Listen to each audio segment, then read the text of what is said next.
Hoy es un día especial, no solamente porque hemos honrado a Dios a través de ver el proceso de aquellos que han estado caminando y creciendo en la fe, en cada uno de los, que más que cursos son procesos de crecimiento, pero también es un día especial porque cuando como iglesia tenemos la oportunidad de ver el testimonio de aquellos que descienden a las aguas para bautizarse, en el cielo hay fiesta y en la tierra también.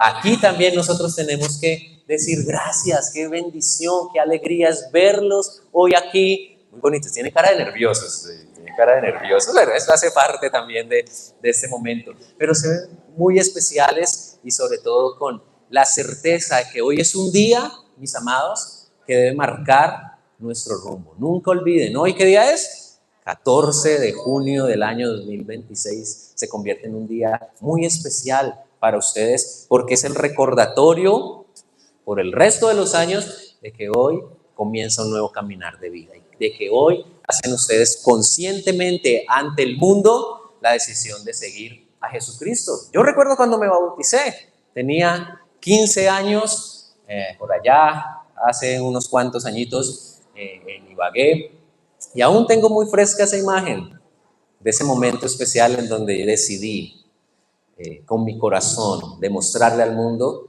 que Cristo era y es mi Señor. Y por eso para mí es una de las celebraciones más especiales cuando la iglesia se reúne para conmemorar esto. Por eso es que lo hacemos en un servicio de domingo, por eso es que de pronto apretamos los tiempos del servicio dominical, porque es que esto es una celebración de familia, ¿cierto? No solamente de quienes se bautizan y sus cercanos, sino de toda la iglesia, que hoy decimos, gracias Señor por lo que estás haciendo en medio de nosotros. Y mira, el reino de los cielos, en el reino de los cielos hay verdades que contradicen nuestra lógica. O sea, Dios es experto en declarar cosas que contradicen la forma en que nosotros pensamos. Por ejemplo, Jesús dijo que para vivir hay que morir. Eso es contradictorio, ¿cierto?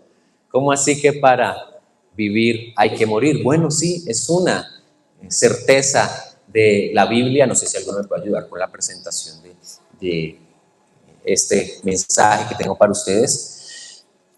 Para vivir hay que morir. Y eso es una verdad que hoy queremos recordarnos unos a otros, pero también proyectar hacia lo que se viene. Al pensar en la celebración de bautismos que haremos en unos minutos, nosotros tenemos que meditar en el significado de esto y en la verdad de lo que para nosotros se establece en la Biblia cuando nos dice que para vivir hay que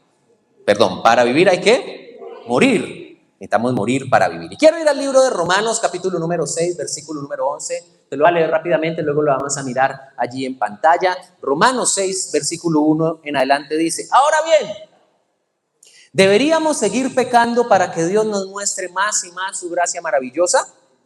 Por supuesto que no. Nosotros hemos muerto al pecado. Entonces, ¿cómo es posible que sigamos viviendo en pecado? ¿O acaso olvidaron que cuando fuimos unidos a Cristo Jesús en el bautismo, nos unimos a Él en su muerte? Pues hemos muerto y fuimos sepultados con Cristo mediante el bautismo, y tal como Cristo fue levantado de los muertos por el poder glorioso del Padre, ahora nosotros también podemos vivir una vida nueva. Dado que fuimos unidos a Él en su muerte, también seremos resucitados como Él. Sabemos que nuestro antiguo ser pecaminoso fue crucificado con Cristo para que el pecado perdiera su poder en nuestra vida. Ya no somos esclavos del pecado, pues cuando morimos con Cristo, fuimos liberados del poder del pecado. Y dado que morimos con Cristo, sabemos que también viviremos con Él. Estamos seguros de eso, porque Cristo fue levantado de los muertos y nunca más volverá a morir. La muerte ya no tiene ningún poder sobre Él. Cuando Él murió una sola vez, a fin de quebrar el poder del pecado. Pero ahora que Él vive para la gloria de Dios. Así que también ustedes deberían considerarse muertos al poder del pecado y vivos para Dios por medio de Cristo Jesús. Aquí Pablo está estableciendo una verdad fundamental para nosotros. Es que es necesario morir para experimentar la vida abundante que Dios tiene preparada y diseñada para nosotros. Y tenemos que hablar de algo en primer lugar. Cuando hablamos de este tema de morir para vivir, es que Dios ha derramado su gracia sobreabundante sobre cada uno de nosotros. Cuando hablamos de gracia, ¿de qué hablamos? Gracia es ese regalo que tú no mereces. Una gracia es algo que te dan a ti sin merecerlo. Nosotros vivimos mucho en el ámbito del merecimiento, ¿cierto? Es que no me atendieron como debía cuando fui a ese restaurante porque yo me merezco que me traten bien. Y a veces trasladamos eso a Dios. Y mis queridos, te pregunto algo. Si Dios nos diera lo que mereciéramos, ¿qué pasaría?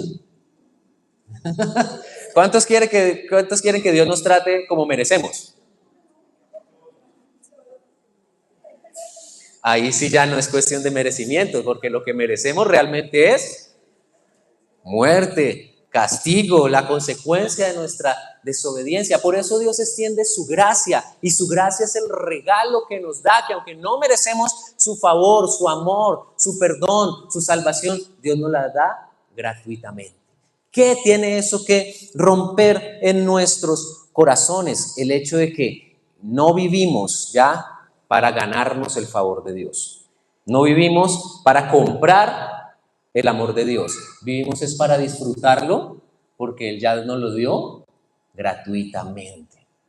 Y mira esto, piensa en un joven, imaginémonos esta escena, puede ser una película. Un joven que vive en la indigencia absoluta, en la calle, lleno de deudas, tal vez sin nada, en una existencia miserable, no puede suplir su sustento, pero de pronto un billonario, un hombre con mucho dinero aparece en escena donde está este joven, es alguien compasivo y le dice: yo voy a pagar todas tus deudas. Y no solo eso, mira, te voy a dar esta tarjeta de crédito ilimitada para que todo lo que tú necesites, cómpralo con esa tarjeta, que yo me haré cargo de esos gastos y de todo lo que hagas. ¿Cuántos dicen amén? Y ojalá se apareciera ese millonario aquí para mi vida. ¿Cuántos creen que ese joven merecía eso? No. Es alguien que aparece y le da gratuitamente algo que no merece. Esa es la gracia sobreabundante que hoy necesitamos recordar al ir a las aguas, al presenciar este momento de bautismo, es recordarnos unos a otros que la gracia de Dios sigue estando para nosotros. Algunos piensan que hablar de la gracia es peligroso.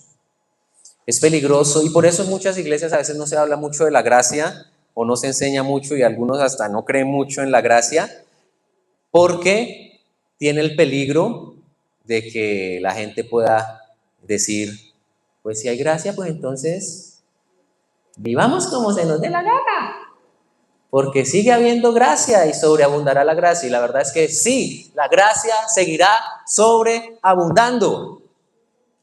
Pero por eso Pablo dijo eso que está ahí en pantalla. Ahora bien, ¿deberíamos seguir pecando para que Dios nos muestre más y más su gracia maravillosa? Deberíamos seguir pecando porque como Dios es gracia, pues síganos dando gracia, perdónenos más, y pequemos porque habrá más gracia. Pues no, porque al hablar de gracia también tenemos que confrontarlo en el hecho de qué es lo que Dios espera para nosotros. Allí Pablo dice: ¿deberíamos seguir pecando para que Dios nos muestre más y más su gracia maravillosa? Y dice: por supuesto que no. Nosotros hemos muerto al pecado, entonces ¿cómo es posible que sigamos viviendo en pecado? La gracia es más que la libertad para que yo haga lo que se me dé la gana, es la libertad que Dios me da para que yo decida no pecar más. ¿Me hago entender? Dios nos ama a nosotros como pecadores, pero muchos pudieran pensar entonces, pues sigamos haciendo lo que se nos da la gana, la gracia sigue estando ahí. Pablo es enfático en decir: no es así. Aquí Pablo está hablando de que nosotros necesitamos perseverar en la verdad de que nuestra vida ha sido perdonada por el sacrificio de Cristo, que fue una sola vez y para siempre en esa cruz, y ese sacrificio cubre todos nuestros pecados para que ahora nosotros tomemos la decisión de caminar en la libertad que Él trae para nosotros. Al principio del siglo XX había un monje ruso llamado Gregory Rasputin, y este hombre vivía enseñando la idea de la salvación por medio de experiencias repetidas de pecado y de arrepentimiento. O sea, él decía, tú eres salvo pecando y pecando y pecando porque Dios te va a seguir perdonando, perdonando, perdonando. ¿Y a qué llevaba esto? A que la gente que lo escuchaba y él mismo, pues ahí viene cómo vivían sus vidas, totalmente desordenadas, vidas viciosas de pecado, vidas desordenadas, porque la gracia de Dios es la invitación al arrepentimiento que transforma nuestra vida para caminar diferente. No podemos perseverar en el pecado, no podemos seguir practicando el pecado porque la gracia de Dios está sobre nosotros. ¿Se acuerdan la historia ahorita del joven? ¿Qué pasa si ese joven recibe esa tarjeta de crédito y dice, ¡woohoo! Voy a hacer lo que se me da la gana? Y ahora con esa tarjeta es para malgastar, para invertir en sus vicios, en adicciones, en desorden, en cosas que no ayudan su vida. ¿Aprovechó la gracia que se le dio? No, de alguna manera está descuidando ese regalo que este hombre le hizo. Es lo mismo que Dios quiere que hoy recordemos, que su gracia estará siempre. Es por gracia que estamos aquí de pie, es por gracia que continuamos en este caminar, pero esa gracia no se puede malgastar. Es una gracia para vivir en obediencia, luchando cada día por el pecado, porque la Biblia aquí no nos está diciendo, ya tienes que dejar de pecar de la noche a la mañana, porque eso es un proceso en donde vamos cambiando, pero donde cada día yo me levanto, me pongo los guantes de boxeo y digo, y voy a pelear contra el pecado. Hoy voy a pelear una vez más contra esas tentaciones, contra esas cosas que me quieren llevar a otros lados. Por eso, pensando en todo esto, pues mis amados, hoy tenemos que decir que el bautismo es un funeral. El bautismo es un funeral, mis queridos. ¿No? Pablo dice ahí, continúa diciendo, ¿o acaso olvidaron que cuando fuimos unidos a Cristo Jesús en el bautismo, nos unimos a Él en su muerte? Pues hemos muerto y fuimos sepultados con Cristo mediante el bautismo. Y tal como Cristo fue levantado de los muertos por el poder glorioso del Padre, ahora nosotros también podemos vivir una vida nueva. El bautismo, en primer lugar, es un funeral, porque estamos diciendo vida pecaminosa, esa vida de desorden, esa vida de maldad. ¿Ahora qué vamos a hacer? A morir a eso. Y mira, mis amados, esto no es solo un recordatorio para ellos, es un recordatorio para todos los que ya dimos este paso de bautismo, los que nos estamos preparando para darlo más adelante, que tenemos que morir, y que algunos ya hemos decidido morir al pecado hace tantos años, pero no podemos hoy seguir jugando con que no, me resucité al pecado unos días. Me resucité unos días ahí porque es que viene junio, tanto puente, el mundial, ahí voy a resucitar un poquito esta carnecita. No, morimos al pecado, y el bautismo es la declaración de que estamos muriendo a esa vida, a ese viejo hombre, a esa vieja mujer que estaba esclavo del rencor, el orgullo, las adicciones, el egoísmo, el pecado en todas sus formas. Estamos declarando que morimos a eso para vivir ahora una vida nueva con Dios. A principios del siglo XX en Japón vivía un hombre llamado Tokichi Ishii. Era un criminal despiadado, era un hombre muy malvado, fue sentenciado a muerte por asesinatos, en la cárcel asesinó a unos guardias, y era un hombre con un corazón sumamente duro por su maldad. Pero unas mujeres que iban a la cárcel a evangelizar le regalaron una Biblia y le compartieron del amor de Jesús. Y este hombre, en medio de su dureza y toda su maldad, empezó a leer la Biblia. Y se dice de su historia que cuando llegó a la escena de la crucifixión, donde mostraba todo lo que Jesús padeció antes de ir a la cruz y en la cruz, este hombre se arrepintió y dijo, yo le entrego mi vida a Jesús, yo quiero cambiar. Él fue condenado a la horca, a morir por sus pecados. Pero antes de morir escribió esto, decía, hoy me despojo de mis harapos de pecado y me pongo las vestiduras de justicia de mi Salvador. Mi cuerpo morirá por mis crímenes, pero el verdadero Tokichi Ichi ya murió al pecado y vive para Dios. Iba a morir, a experimentar la muerte como una condena por su maldad, Pero él ya había muerto cuando dijo: Jesús ahora es el Señor de mi vida y muero a esta vida de pecado para vivir para Dios. El día de su ejecución, testigos mencionan que se le veía caminar con una paz y una sonrisa inexplicable. Caminando hacia la horca donde iba a ser ejecutado, iba con la paz que Dios daba, porque él sabía que ya había muerto espiritualmente, ya había muerto a su pecado y ahora vivía una nueva vida que no dependía de esta vida física. Y mira, hoy cuando veamos a nuestros hermanos ahorita sumergirse en estas aguas, pues no vamos a ver solo el evento físico de lo que está sucediendo, sino el evento espiritual, que estamos acudiendo al funeral de ese viejo hombre. Estamos presenciando que esa vida pasada ha muerto y que ya, mira, el diablo no tiene por qué cobrarte deudas.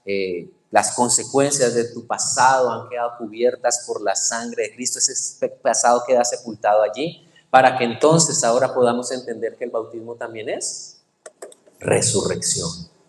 Morimos, pero nos levantamos. Allí en los versículos siguientes Pablo dice: dado que fuimos unidos a él en su muerte, también seremos resucitados como él. Jesús no se quedó en la cruz, ¿cierto? Jesús no se quedó en la tumba tampoco. Jesús se levantó, y así como él se levantó al salir de las aguas, resucitamos con él a una nueva vida. Dice ahí la Biblia, versículo 6, sabemos que nuestro antiguo ser pecaminoso fue crucificado con Cristo para que el pecado perdiera su poder en nuestra vida.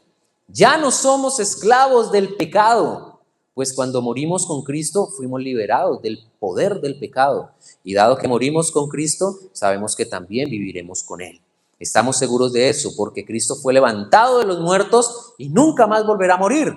La muerte ya no tiene ningún poder sobre él. Cuando él murió, murió una sola vez a fin de quebrar el poder del pecado, pero ahora que él vive, vive para la gloria de Dios. Por eso nosotros también hoy creemos que al salir de estas aguas resucitamos a una nueva vida que Dios trae para nosotros. Esa es la vida que Dios nos da. Por eso esa vida que ahora a la cual resucitamos en este día, ya no está bajo el poder del pecado, dice ahí, ya no estaremos esclavizados al pecado. Antes uno sabía que muchas cosas estaban mal, ¿cierto? Pero las podía dejar. No es tan fácil, porque el pecado tiene un poder que nos esclaviza. Y es como el que está amarrado a algo encadenado, aunque quiera irse, no puede porque hay algo que lo amarra. Lo mismo, el pecado tiene un poder que solamente Jesucristo, su obra en la cruz y creer en él, nos libra de ese poder para caminar en esa libertad. Hoy estamos reconociendo eso, que ya ese poder del pecado se quita porque Cristo trae la libertad y ya no seremos esclavos de nuestras pasiones desordenadas, sino que ahora somos esclavos de Cristo para ser liberados de ese poder del pecado para vivir para él. Por eso, salir del agua en este día, tanto para ustedes, mis amados, como para todos nosotros, es el recordatorio del compromiso que tenemos en caminar en una nueva vida, que significa que no vamos a salir aquí, usted ya, salieron en perfección, los chicos perfectos ahora. No, pero que cada día vamos a recordar que caminamos en la nueva vida que Dios nos trajo. Nuestra dirección ha cambiado, ya no vamos camino a la muerte, sino en la ruta de la vida, porque pertenecemos al Rey de Reyes. Finalmente, Pablo menciona algo acá muy interesante para todos nosotros. Versículo 11 dice: así también ustedes deberían considerarse muertos al poder del pecado y vivos para Dios por medio de Cristo Jesús. Y mira que esta frase es interesante porque, no sé, si yo les preguntara ¿cuántos sí se consideran muertos al pecado? De pronto uno lo duda. Yo no sé si estoy tan muerto al pecado, o sí, o no, como que me muero y me resucito, muero y resucito al pecado, muero y resucito al pecado, porque el punto de esto es que la Biblia está diciendo, primero, ¿qué debes hacer? Considerarte muerto al pecado, es decir, dar por hecho que tu vida ya no pertenece al pecado, que tú moriste a esa maldad y que por eso obra el poder de Dios y del Espíritu Santo en nosotros. Eso es, mira, ¿cuántos empiezan a construir una casa desde el techo? Pues no tendría sentido, ¿cierto? Comenzar a construir una casa desde el techo, porque se comienza a construir desde ¿dónde? Desde los cimientos que permitan levantar esto para llegar al final. ¿Por qué menciono esto? Porque algunos de nosotros queremos construir la casa desde el techo, y es cambiar nuestra vida de acciones sin ir primero al fundamento y a lo interior, que nos permite cambiar lo exterior. Y la verdad que hoy quiere Dios que tengamos presente es que eso es una verdad irrefutable. Hemos muerto al pecado y debemos considerarnos muertos al pecado. Se cuenta la historia de Agustín de Hipona, que algunos lo conocemos más como San Agustín. Este hombre, antes de convertirse al cristianismo, antes de volverse un hombre de Dios que impactó su tiempo, y aún hoy en día muchas de sus enseñanzas siguen vigentes, este hombre llevó una vida muy desordenada, de pecado, de placeres inmorales, una vida licenciosa, una vida terrible.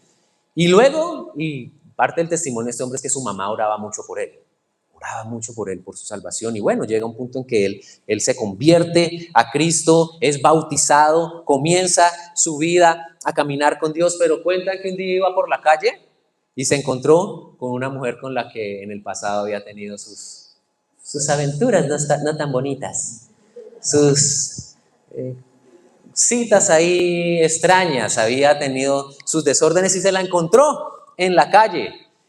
Cuando esta mujer lo vio, empezó a llamarlo, Agustín, Agustín. Y menciona él que él lo único que hizo fue apurar el paso y no la va a mirar, pero ella seguía. Se extrañó, como que ¿qué? Me desconoció, y lo seguía y lo fue persiguiendo, llamándolo, decirle, ven, detente, soy yo, mire. En ese momento este hombre dio la vuelta, la miró con mucho respeto, con amor, pero también con firmeza, y le dijo, lo sé, pero yo ya no soy yo. Le dijo eso. Y siguió su camino. Sabía que había muerto a esa vida de pecado y se consideraba muerto a esa vida desordenada. Por eso hoy, mis amados, juntos al compartir este momento especial del bautismo, nos recordamos eso. Hemos muerto al pecado, hemos muerto a la maldad. Y no solamente es el hecho de que hemos muerto, es que necesitamos cada día considerarnos, recordarnos, traer a la memoria que hemos muerto a esa vida de pecado. ¿Para qué? Dice ahí la Biblia, para entonces vivir para Dios por medio de Cristo Jesús. Esa es la verdad que hoy queremos tener. Esa es la verdad que yo quiero hoy dejarte a ti, iglesia, dejarles a ustedes meditando en el corazón, porque vamos a ir a las aguas celebrando la victoria de Cristo para ustedes, porque hay un nuevo caminar, y el caminar ahora empieza, aunque todos recordamos que hemos muerto al pecado, para vivir para la gloria de Dios. Amén. Quiero que cierres tus ojos un instante, y allí, mis amados que se van a bautizar, cierra tus ojos y vamos a orar conforme a esta palabra, y vamos a dar gracias por lo que Él está haciendo con nosotros, por lo que vamos a efectuar ahorita, y por su bendición, con su Espíritu que revela esta palabra, que la pone en nuestro corazón, que la sella allí para que nosotros la vivamos. Dios, gracias, porque nos has mostrado tu gracia sobreabundante, Padre, y donde abundó el pecado, donde nosotros habíamos hecho cosas terribles, allí sobreabundó tu gracia. Y si hoy estamos aquí es porque tu gracia se extiende día a día sobre nosotros, y hoy somos benefactores, somos quienes recibimos y disfrutamos de esa gracia en gran medida para nosotros, Señor. Pero gracias también porque nos recordamos que la extensión de tu favor y de tu amor es el llamado a vivir una vida de obediencia, una vida que te agrade, una vida que te honre, Dios, porque no queremos despreciar ese regalo de amor tan grande que nos has dado, Dios. Recuérdanoslo eso, Señor. Habla a nuestro corazón. Haznos recordar que morimos y nos levantamos en una nueva vida. Que ya el pecado no tiene poder sobre nosotros, sino que lo que obra es tu Espíritu, dándonos el poder de la libertad para caminar en tu verdad, Señor. Ya la muerte, el pecado no tiene poder sobre nosotros, sino que proclamamos es la victoria, la libertad que tú nos das. Por eso hoy te damos gracias por la vida de nuestros hermanos que en este día están dando este paso de fe y de obediencia. Este paso, Señor, que nos recuerda a todos como iglesia tu obra y esa regeneración que hay para aquellos que se someten a ti. Hoy lo proclamamos al mundo abiertamente, creyendo en tu obra poderosa, en lo que haces con hombres y mujeres como nosotros necesitados de ti. Mi Dios, gracias, porque ahora tu palabra dice, así también ustedes deben considerarse muertos al poder de pecado y vivos para Dios por medio de Cristo Jesús. Porque es ahora, es nuestra naturaleza. Hemos nacido a una vida que te agrada, a una vida de caminar contigo, donde tu Espíritu nos da poder para avanzar, donde ya el pecado no nos esclaviza, sino que Dios somos libres para adorarte, para obedecerte y para bendecirte, Dios. Te damos gracias, Señor. Gracias, Padre, y encomendamos este tiempo de celebración de bautismos que vamos a llevar a cabo como iglesia. Nos colocamos en tus manos y te pedimos, Dios, haz tu obra aquí en medio de nosotros, en el nombre de Jesús. Amén y amén.